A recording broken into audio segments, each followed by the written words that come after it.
Mictlantecutli, señor de Mictlán, en la mitología azteca, era un dios de los muertos y el rey gobernante de Mictlán, la capa más profunda del inframundo azteca. Fue uno de los principales dioses de los aztecas y el más destacado de varios dioses y diosas de la muerte y el inframundo. Su esposa era Mictecacihuatl, señora de las personas muertas. La pareja fue creada por los Tezcatlipocas, los 4 dioses creadores, luego de organizar el universo. La adoración de Mictlantecutli a veces involucraba canibalismo ritual, con carne humana consumida dentro y alrededor del templo. Mictlantecutli tenía un rol importante en los rituales de sacrificios humanos mexicas, comúnmente a guerreros enemigos capturados en combate. Después de aquellos sacrificios posicionaban muchas jarras grandes de barro de la carne humana enfrente de ídolos, en varias ocasiones frente a Mictlantecutli. Después de vaciar la sangre en esos recipientes, los sacerdotes, a quienes llamaban Tlamacazqui, la daban y distribuían a los nobles y a los supervisores. Estos últimos la repartían a aquellos que servían en el templo del Señor de la Muerte. Otros nombres dados a Mictlantecutli incluyen Ixpuztec, rostro roto, Nextepehuah, dispersador de cenizas y Tizontemoc, el que baja la cabeza. Mictlantecutli se representaba como un esqueleto salpicado de sangre o como una persona con un cráneo con dientes, aunque su cabeza era típicamente una calavera, sus cuencas de los ojos contenían globos oculares. Su tocado fue decorado con plumas de búho y estandartes de papel y llevaba un collar de globos oculares humanos, mientras que sus orejeras estaban hechas de huesos humanos. A menudo se lo representaba con sandalias, como símbolo de su alto rango como señor de Mictlán. Sus brazos se representaban con frecuencia levantados en un gesto agresivo, lo que demuestra que estaba listo para destrozar a los muertos, cuando estaba en su presencia. En los códices aztecas, Mictlantecutli a menudo se representa con su mandíbula esquelética abierta para recibir las estrellas que descienden sobre él durante el día. Mictlantecutli se asoció con arañas, búhos, murciélagos. Mictecacihuatl, a veces conocida como Chalmecacihuatl, señora de la extracción del mecate, es decir, señora del corte del cordón umbilical. El propósito de Mictecacihuatl es vigilar los huesos de los muertos. Presidía los festivales mexicas, hechos en honor de los muertos, y se le conocía como la Señora de la Muerte, ya que se cree que murió al nacer. A veces se la representa trabajando en conjunto con su esposo, Mictlantecutli, y a veces en conflicto con él. Mictlantecutli y su consorte eran de las pocas deidades que gobernaban sobre los 3 tipos de almas identificados por los aztecas, que distinguían entre las almas de las personas que morían de muerte normal, de vejez, enfermedad, muertes heroicas, por ejemplo, en batalla, sacrificio o durante el parto, o muertes no heroicas. El reino de Mictlantecutli, conocido como Mictlán, era una dimensión compuesta por 9 lugares distintos. En las 8 primeras los muertos debían afrontar numerosos obstáculos para alcanzar el descanso eterno. El difunto tenía que afrontar un duro viaje, de 4 años, desde la tierra hasta el Mictlán, contando sin embargo, con la ayuda del guardián del más allá, el dios cabeza de perro Xolotl. En primer lugar, para llegar al Mictlán tenían que pasar por un caudaloso río. La primera prueba de los dioses del inframundo era Chignahuapan. En esta región, existían los Xoloitzcuintle, los perros consagrados de Xolotl. En este paraje los muertos tendrían que cruzar el ancho río Apanahuacaluia, donde habitaba Xochitonal, una iguana o lagartija gigante, y cuyas orillas vagaban los muertos que en vida habían maltratado un perro, ya que, para atravesarlo, se requeriría de la ayuda de un perro Xoloitzcuintle, de los cuales tenían la tarea de descubrir si el difunto era digno o no. De lo contrario, el difunto quedaba varado o podía terminar devorado por el Xochitonal, sin poder seguir con su trayectoria al descanso anhelado. Es por esa razón se enterraba el cadáver de un perro junto con el difunto, para que pueda ayudar a su amo a cruzar el río. Después el alma tiene que pasar entre dos montañas que se juntan. El muerto tenía que buscar el momento propicio para cruzar estos cerros sin ser triturado. En tercer lugar, tenía que atravesar una montaña de obsidiana, que desgarraban a los muertos cuando tenían que atravesarlo. En cuarto lugar, por donde sopla un viento helado, que corta como si llevara navajas de obsidiana.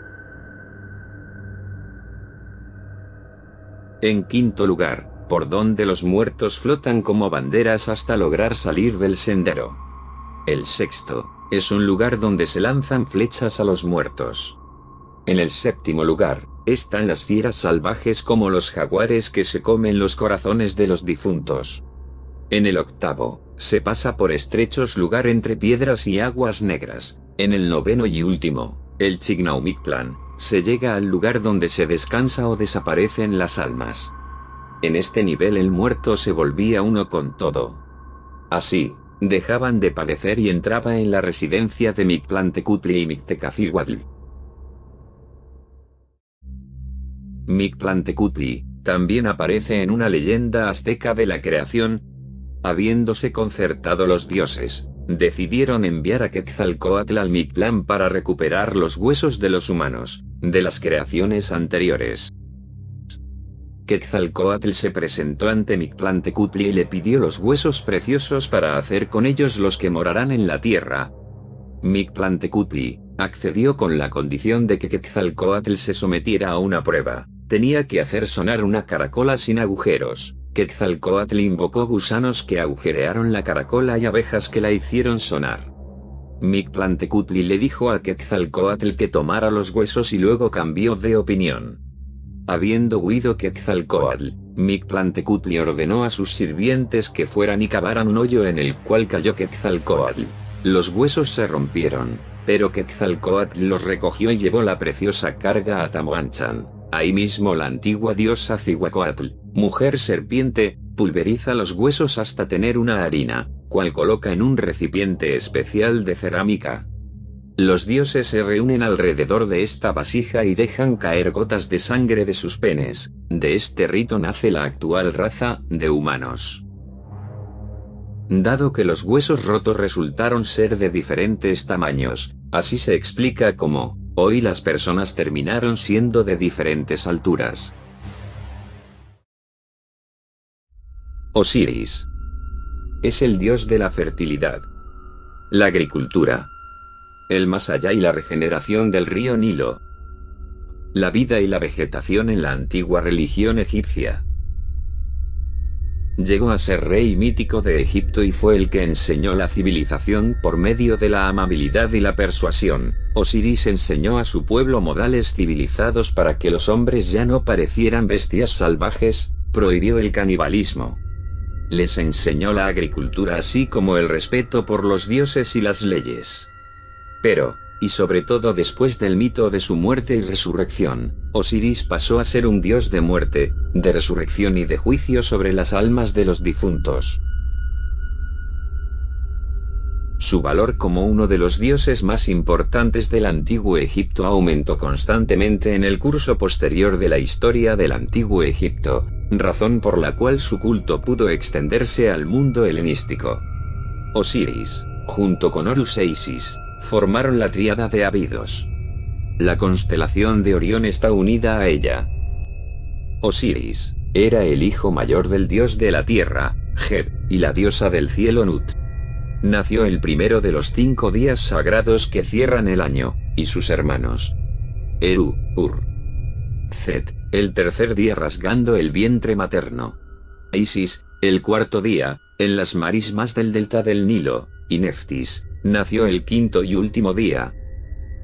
Osiris fue representado clásicamente como una deidad de piel verde, con barba de faraón, parcialmente envuelta en momia desde sus piernas, con una distintiva corona de Atef, y sosteniendo un cayado simbólico y un mayal. Osiris siendo un dios difunto, sus representaciones lo muestran como un cuerpo momificado. Sus posturas son diversas, yaciendo en su lecho funerario, sentado en el trono, o de pie como un ser que ha vencido a la muerte, atrae así a muchos fieles que buscan la eternidad. Fue uno de los primeros en asociarse con la envoltura de la momia.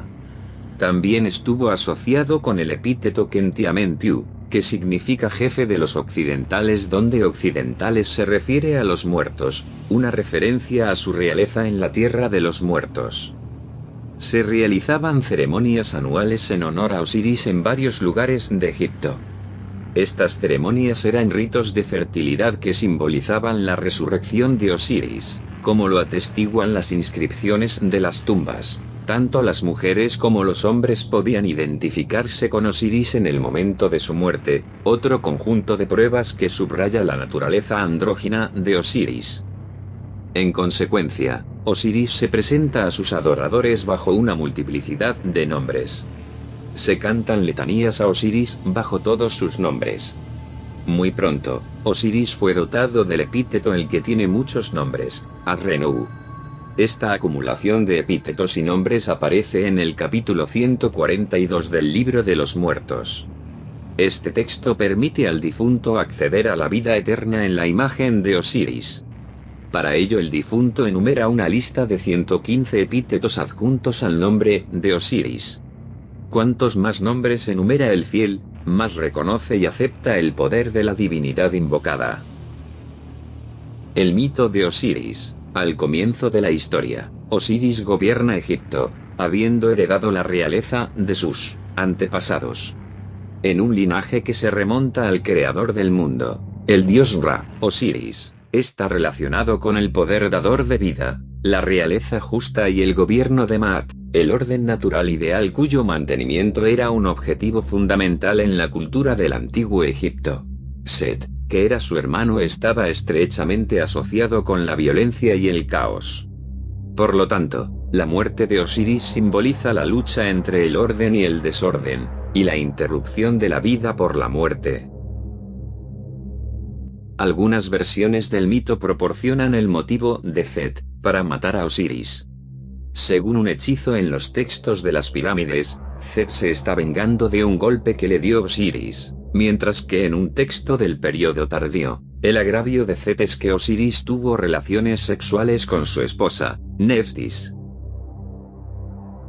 En esta versión, la esposa de Set, llamada Neftis, se enamoró de Osiris y tomando la forma de su esposa Isis, concibió de él un hijo.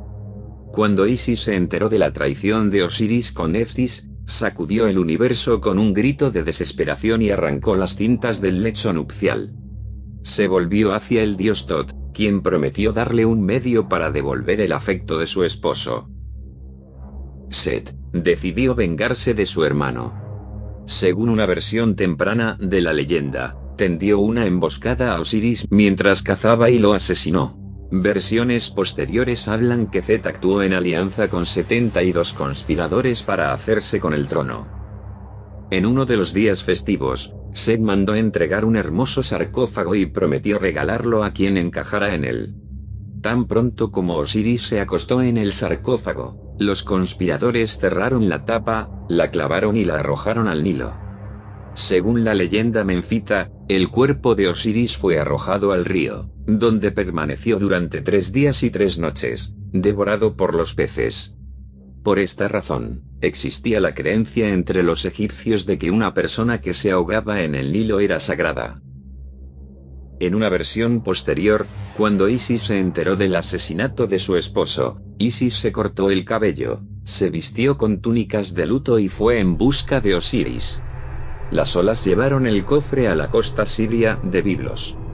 Isis buscó el sarcófago hasta que finalmente lo encontró incrustado en el tronco de un árbol de tamarisco, que sostenía el techo de un palacio en Biblos, en la costa fenicia.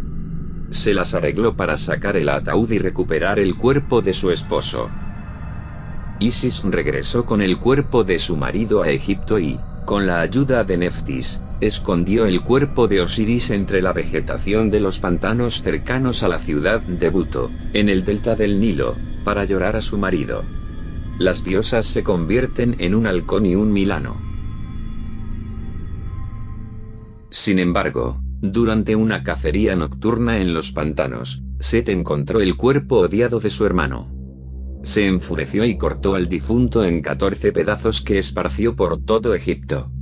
La diosa Isis es ayudada por algunos fieles, incluidos Tot, Neftis y Anubis, para encontrar las partes del dios descuartizado. Después de haber reconstituido el cuerpo, procedió a embalsamarlo con la ayuda de Anubis envolviéndolo en tiras de lino. El cuerpo del dios permanece inerte. Con la ayuda de su hermana Neftis, Isis bate sus alas, lanzando gritos estridentes para dar vida a Osiris gracias a sus poderes mágicos. Finalmente, Isis devuelve el aliento y la vida al cuerpo de Osiris. Así Osiris vence a la muerte. Sin embargo, ya reanimado, Osiris no regresa a la tierra, sino que ahora reinará sobre los muertos.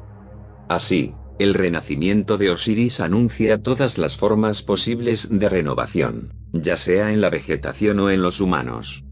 Transformada en el ave Milano, Isis queda embarazada posándose en el falo de Osiris. De esta unión nació Horus, el niño, a quien ella escondió en los matorrales de papiro del delta para protegerlo de su tío Set. Isis escapó del encarcelamiento en los pantanos del Bajo Egipto y, en forma de vaca, se escondió de los perseguidores de Set en la isla flotante de Themis, donde dio a luz a Horus. La infancia de Horus no fue nada fácil. Ella debió defender al niño contra ataques de serpientes y escorpiones. En algunos casos, el dios Tot protege a Horus en su ausencia. Horus creció por completo y motivado por el espíritu de Osiris, decidió convertirse en el vengador de su padre. Luego de una gran batalla derrota a Set, Horus resucita a su padre, permitiéndole tragarse su propio ojo, el Wedhat, como una ofrenda, pero Osiris ya no quiere quedarse en la tierra y se convierte en el señor de los muertos en la Duat. Horus finalmente ocupa el trono terrenal. A pesar de su victoria, Osiris es un rey muerto. Continúa su existencia en el Duat. Es un lugar secreto donde su cuerpo momificado está a salvo de nuevos ataques de fuerzas hostiles. El camino de los difuntos por la Duat, el inframundo egipcio. Después de la muerte, el cadáver del difunto era embalsamado y momificado. Sobre él se realizaban ritos funerarios, ayudando al difunto a resucitar en el más allá. Los pases y hechizos realizados por el sacerdote se describen en varios textos, siendo el libro de los muertos el más conocido de todos. El inframundo también fue la residencia de varios otros dioses junto con Osiris. La geografía de la Duat es similar en contorno al mundo que los egipcios conocían. Hay características realistas como ríos, islas, campos, lagos, montículos y cavernas. Se requería que el difunto pasara una serie de puertas, cavernas y montículos custodiados por criaturas sobrenaturales. Estas aterradoras entidades estaban armadas con enormes cuchillos y están ilustradas en formas grotescas, típicamente como figuras humanas con cabezas de animales o combinaciones de diferentes bestias feroces. Sus nombres, por ejemplo, el que vive sobre serpientes o el que baila en la sangre. Estas criaturas debían ser apaciguadas recitando los hechizos apropiados incluidos en el libro de los muertos. Una vez pacificados, no representaban más amenazas e incluso podían extender su protección a la persona muerta. Para superar con éxito estas dificultades, el egipcio tenía que aprender varios hechizos durante su vida que lo protegerían después de la muerte. Había varios amuletos, como el ojo de Wabjet, que protegían a una persona en el más allá, así como literatura que contenía los nombres de cada guardián, para poder abrir las puertas, hechizos de protección, que se suponía ayudaría al difunto a pasar todos los exámenes. Tras pasar las pruebas, el difunto llegaba a la corte de Osiris. El difunto llegaría al juicio de los muertos. En este ritual, la primera tarea del difunto era dirigirse correctamente a cada uno de los 42 asesores de Maat por su nombre, mientras recitaba los pecados que no cometió durante su vida, llamada la confesión negativa. Después de confirmar que no tenía pecado, Anubis pesa el corazón del difunto contra la pluma de Maat, que representa la verdad y la justicia.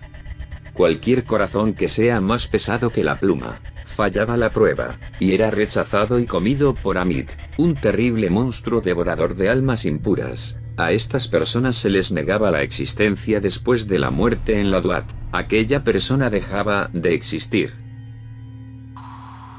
Si el corazón del difunto se equilibra con la pluma de Maat, el dios cabeza de Ibis, Tot registraría el resultado y serían presentados a Osiris, quien lo admitía en el Seket, Aru, el campo de juncos o el campo de las ofrendas, una versión ideal del mundo que conocían los egipcios, en el que ararían y sembrarían la tierra, con abundantes cosechas.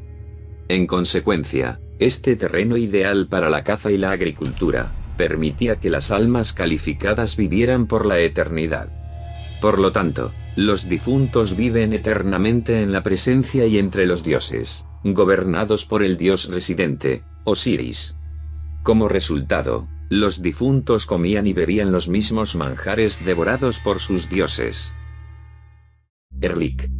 También llamado Erlikan, Erlek, o Yerlek, es el dios del inframundo en la mitología turco-mongola.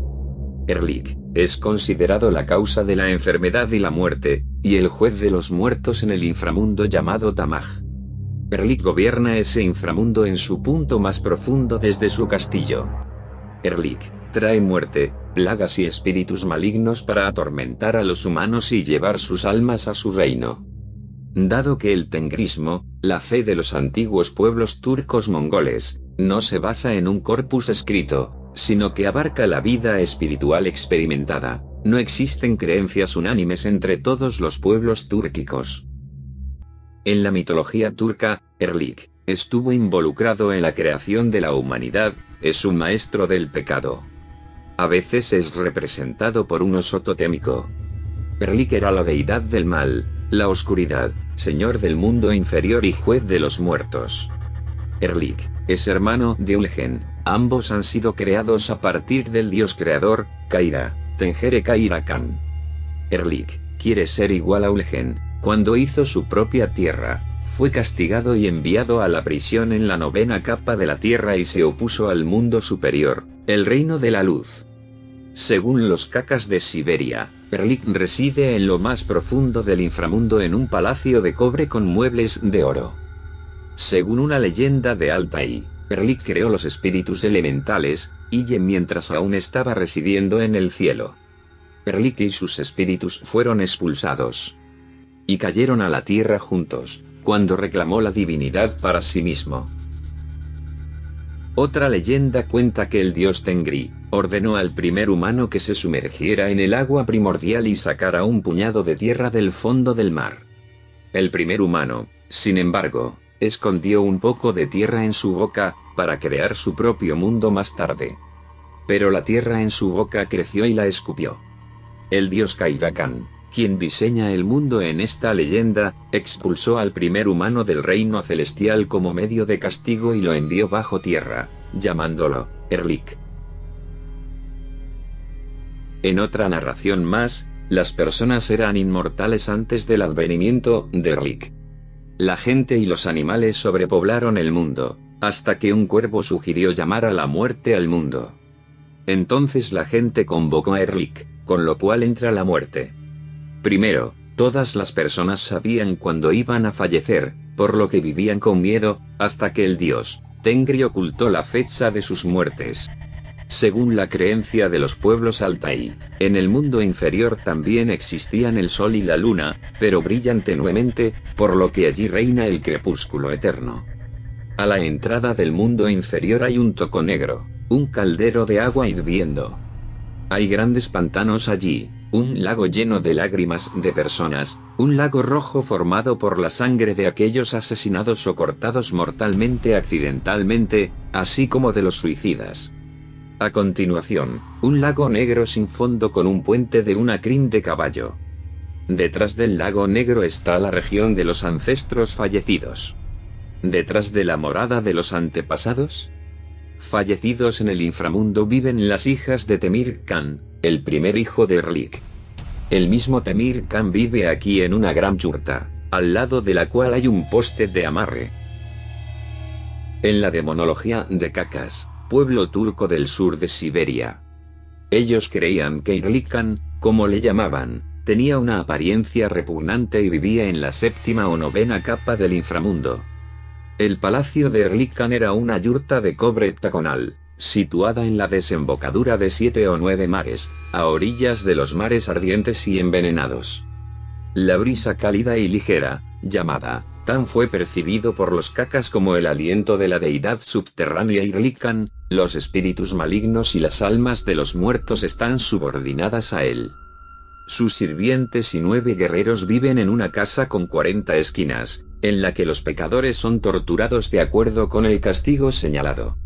Irlikan es el creador de serpientes, insectos, enfermedades y montañas infranqueables, causando el mal a las personas en la tierra, los persigue, las tienta y los castiga.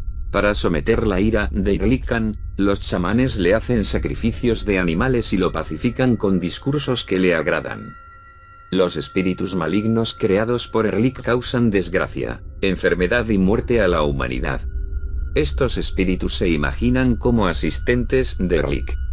Además de estos, Erlik tiene 9 hijos y 9 hijas, que ayudan a su padre en el camino del mal. Las hijas de Erlik son espíritus malignos amantes de la diversión que desvían a los chamanes que intentan llegar a Ulgen. Erlik libera todo tipo de enfermedades y quiere sacrificios de la gente. Si no le ofrecen sacrificios, atrapa a los cadáveres de las personas y se los lleva a este mundo inferior y luego los convierte en sus esclavos. A Irlikan se lo describe como un ser de cuerpo sólido robusto. Sus ojos y cejas son negras. La barba de tenedor se extendía hasta las rodillas. El bigote, que se asemeja a los molares de un jabalí, se coloca en sus orejas. Tiene el pelo negro y rizado. Sus mandíbulas se asemejan a un badajo y sus cuernos se asemejan a las raíces de los árboles. Erlik, que tiene un rostro brillante como la sangre, tiene una espada y un escudo de hierro negro. Su montura es un caballo negro o un toro negro, quizás un buey. Su cama está hecha de piel de castor, sostiene una copa hecha con un cráneo humano. Su látigo es de cos negro, un tallo subterráneo en forma de serpiente negra. Tiene fuelles, martillo y un yunque también es representado con una espada cimitarra de boca ancha. En la mitología altai, se narra una batalla entre Karas, uno de los hijos de Erlikan, contra Mangvisir, un guerrero creado por Ulgen para combatir contra su hermano. Karas era hijo y mensajero de Erlik, que vivía en la 5ª capa del inframundo, en un palacio de hierro fundido. Él tenía el tamaño de un pino, de apariencia horrible con ojos ensangrentados. El dios Ulgen dotó a Mangvisir de su poder para luchar contra Erlik. Este guerrero fue creado de una mezcla de hierro fundido con plata, que hizo que Mangvisir fuera más fuerte que la propia piedra. Mangvisir impidió que Erlik terminara de crear animales, un oso, un tejón, un topo. Esto enfureció a Erlik y ordenó a sus guerreros, Karas y Kereikan, que expulsaran a Mangvisir. En la lucha, Karas cayó y se rompió la espalda. Mangvisir también derrocó a Kereikan bajo tierra, y luego entró en batalla contra el mismo Erlik. Erlik envió contra Mangvisir los animales que pudo crear, un oso, un tejón. Pero el dios Ulgen proporcionó a Mangvisir una lanza de cobre, con la que hirió a Erlik en el hombro derecho y le atravesó el muslo izquierdo. Yanluo Wang.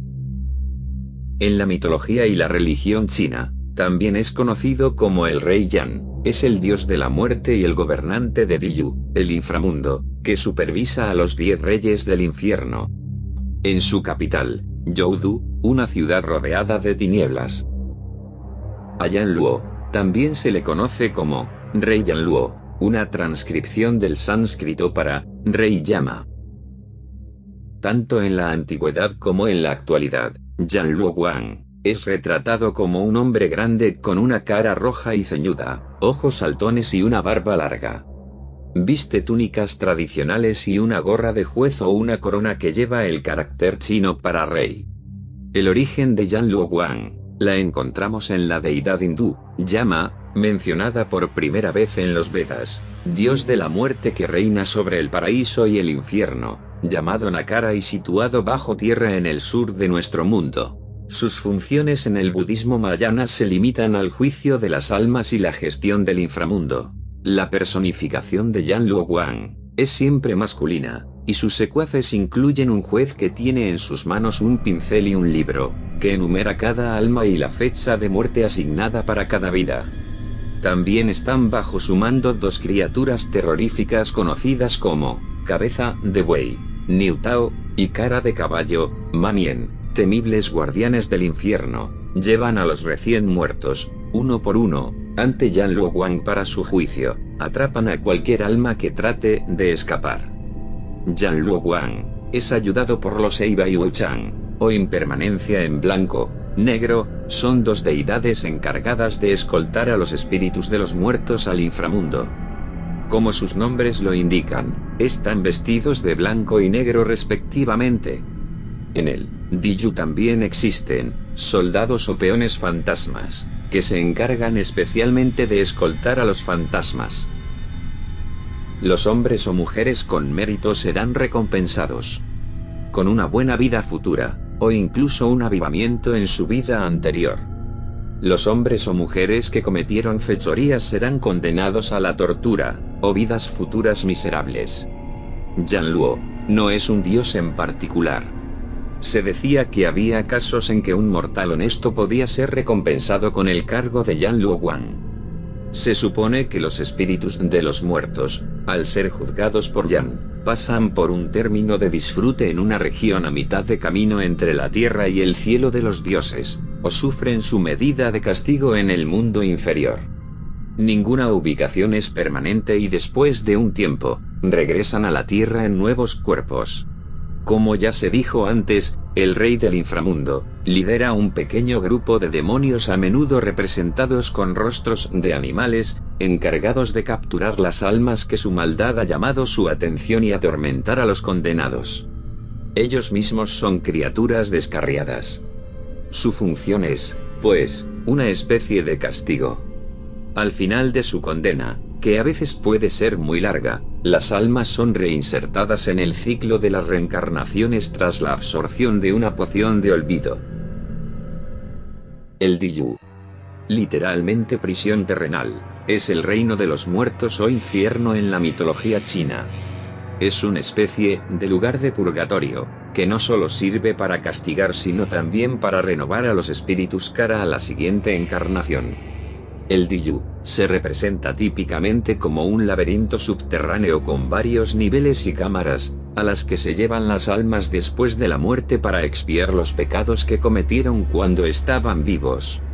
El número exacto de niveles en Diyu y sus deidades asociadas difieren entre las interpretaciones budista y taoísta. 10 tribunales del infierno, cada uno de los cuales está gobernado por un juez. Otras leyendas chinas hablan de 18 niveles del infierno. Cada tribunal se ocupa de un aspecto diferente de la expiación y de diferentes castigos. La mayoría de las leyendas afirman que los pecadores son sometidos a espantosas torturas hasta su muerte, después de lo cual son restaurados a su estado original para que se repita la tortura. Los 18 infiernos varían de una narrativa a otra, pero algunas torturas comúnmente mencionadas incluyen: ser cocido al vapor, ser frito en calderos de aceite, ser cortado por la mitad, ser machacado en un mortero, ser molido en un molino, ser aplastado por rocas, derramar sangre trepando árboles o montañas de cuchillos, tener objetos afilados clavados en sus cuerpos, tener ganchos perforados en sus cuerpos y ser colgados cabeza abajo, ahogarse en un charco de sangre sucia, quedar desnudo en el frío helado, ser incendiado o arrojado al fuego, ser atado desnudo a un cilindro de bronce con un fuego encendido en su base, verse obligado a consumir líquidos hirviendo, desgarramiento de la lengua, sacar los ojos, extracción de dientes, excavación del corazón, destripamiento, ser desollado, ser pisoteado, corneado, mutilado, comido, picado, mordido, picoteado por todo tipo de animales, etc. Las almas que han cumplido deben pasar por el puente Nae, puente de la impotencia, para luego reencarnarse. Se dice que deben beber la sopa Mengpo, que borra la memoria de la persona para que pueda reencarnarse en la próxima vida sin las cargas de la vida anterior. Esto se le da a cada alma para beber antes de salir de Diyu. El brebaje induce amnesia instantánea y permanente, y se pierde todo recuerdo de otras vidas. Otro lugar era el Wangxiang Tai, pabellón de visualización del hogar, un pabellón por el que pasa cada alma en su viaje al inframundo. Desde allí, pueden ver a sus familias y seres queridos en el mundo de los vivos. Con esto el difunto podía observar la situación en el hogar y aliviar el dolor de la nostalgia.